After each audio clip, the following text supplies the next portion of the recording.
Pemirsa, hujan deras yang mengguyur wilayah tengah Aceh dalam 2 hari terakhir mengakibatkan 3 lokasi jalan nasional di kawasan Aceh Tengah sempat terputus. 2 titik lokasi longsor yaitu di Kecamatan Pengasing dan 1 lagi di Kecamatan Bebesan.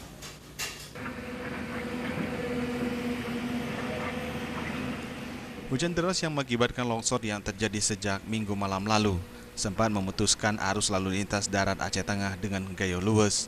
Selain kondisi jalan ambles sedalam 1 meter, material longsor menumpuk di badan jalan sehingga jalur transportasi putus total. Kondisi longsor terparah terjadi di Desa Lineng Ayu, Kecamatan Pengasing. Di daerah ini badan jalan amblas sepanjang 25 meter dengan kedalaman hingga 1 meter. Akibatnya sejumlah kendaraan bermotor terjebak macet dan menunggu pengalihan jalan. Beberapa petugas dari BPBD Aceh Tengah dibantu tim BPBD Provinsi mengerahkan alat berat untuk membantu penimbun badan jalan yang ambles supaya membuka akses jalan bagi pelintas. Jalan ini merupakan akses utama bagi warga di 23 kecamatan di Aceh Tengah dan Gaya Luwes.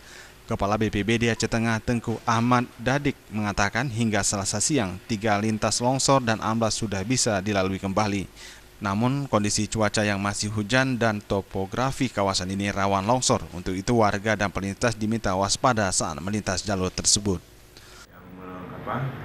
Jalan nasional yang mengalami longsor, insya Allah mulai hari ini dan kemarin juga sudah dilakukan penanganan secara simultan untuk proses kedaruratan supaya masyarakat bisa lewat dulu. Jadi ruas jalan ke Ishak dan juga ke Pengasingan dan sampai dengan hari ini insya Allah sudah dapat dilewati. Walaupun ada penanganan yang masih bersifat darurat, belum permanen. Selain 3 titik akses tersebut, sejumlah longsor juga terjadi di Sili, Nara, dan Jageng Joget. Namun tidak sampai berpengaruh terhadap terganggunya akses jalan nasional. Meski demikian, petugas BPBD tetap siaga di lokasi longsor. Tim Liputan Aceh TV.